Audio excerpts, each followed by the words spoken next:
life is gray or black or whatever color it is. The sound of his voice is screaming in your ear.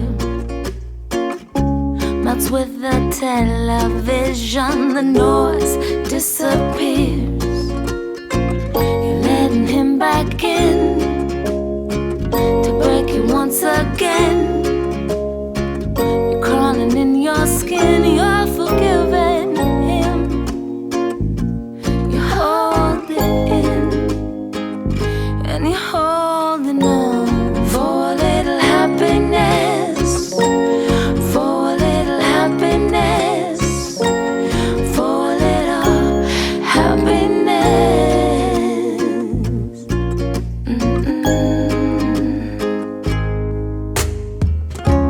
And your mascara draws his picture on your face, and all these pictures that he's framed take up his space.